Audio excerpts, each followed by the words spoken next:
Oke, Assalamualaikum warahmatullahi wabarakatuh, teman-teman semua. Ketemu lagi dengan saya Ridwan Ilyas. Oke, di video kali ini kita akan belajar tentang parameter ya. Kalau di kuliah algoritma dan pemrograman, saya jelaskan ada jenis parameter pada prosedur, yaitu parameter yang berlaku hanya sebagai input, ada parameter yang berlaku hanya sebagai output, dan ada parameter yang berlaku eh, sebagai input atau output.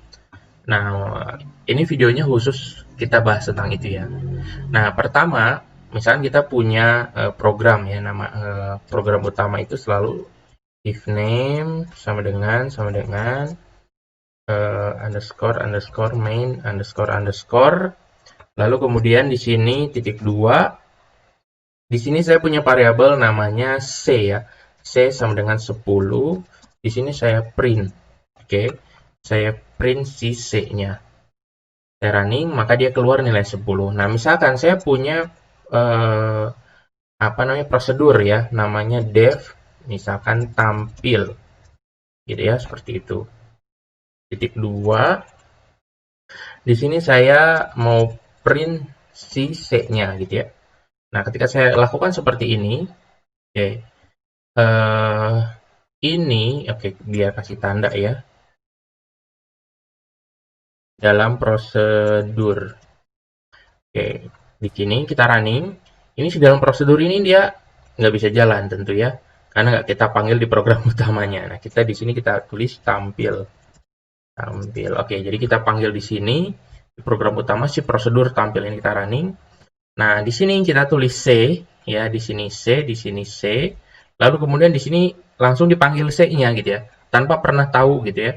Si C ini nggak pernah dilewatkan di parameter. Artinya C ini berlaku sebagai eh, apa namanya input variabel global ya, berarti dia sebagai output gitu ya, variabel global ini. Kalau pakan ini tampilnya di bawah, oke, ini kita tulis di atas saja ya. Bisa aja kan nih, sorry, ini kita tulis di sini ya, jadi fungsinya di atas. Kalau kita running tetap nggak ada masalah ya, kecuali kalau si tampil ini kita tulis di sini. Oh, dia tetap jalan gitu ya. Dia tetap jalan walaupun tampilnya ditulis duluan baru C-nya diisi ya.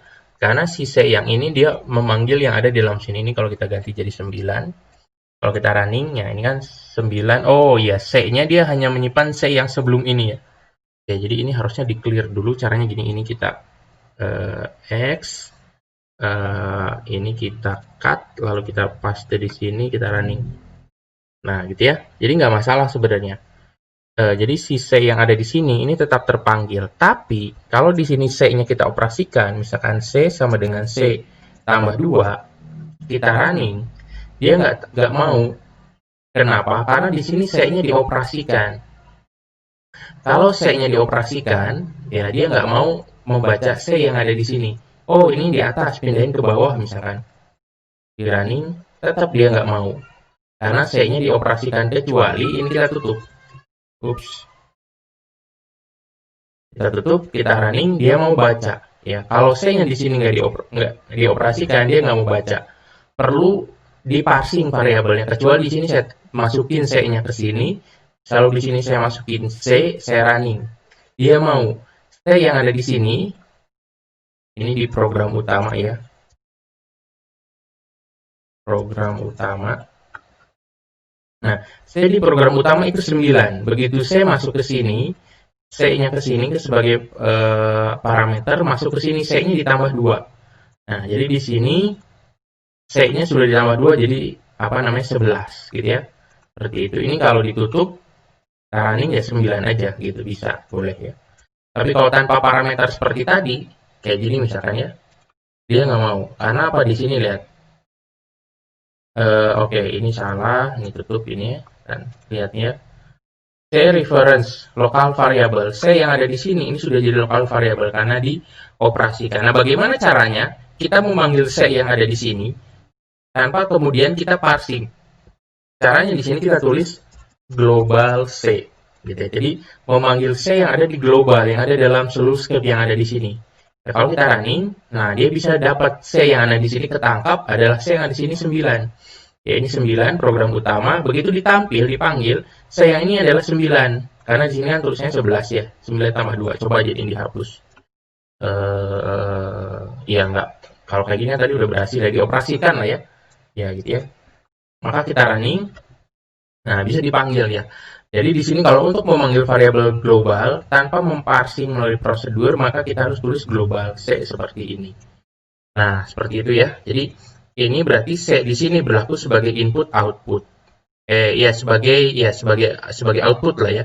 Karena kalau sebagai input kan harusnya diparsing ya. Nah, kalau diparsing ini maksudnya diparsing itu dia lewatkan melalui parameter, C-nya dimasukin ke sini, lalu C-nya dimasukin ke sini. Ini begitu di run, ya nggak bisa. Kenapa? C is parameter and global. Nih, 1, 2, 3, 4. Ini nggak bisa.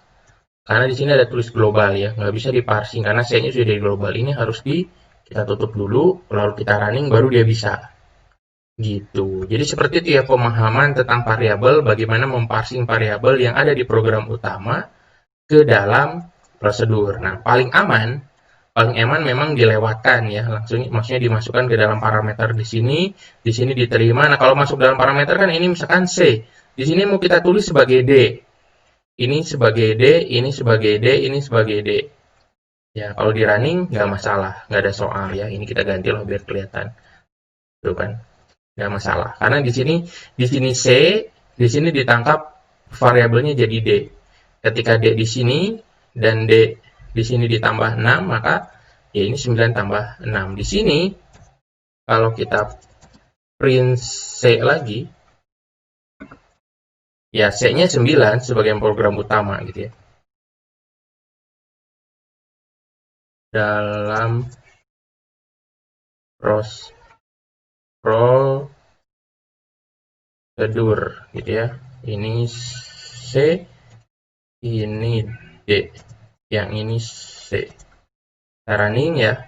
Ups, ini kurang koma. Nah, gitu ya. Jadi C dalam program utama 9, ya yang ini. Masukin ke sini C, lalu di sini print C dalam prosedur juga 9, karena dia tidak dioperasikan.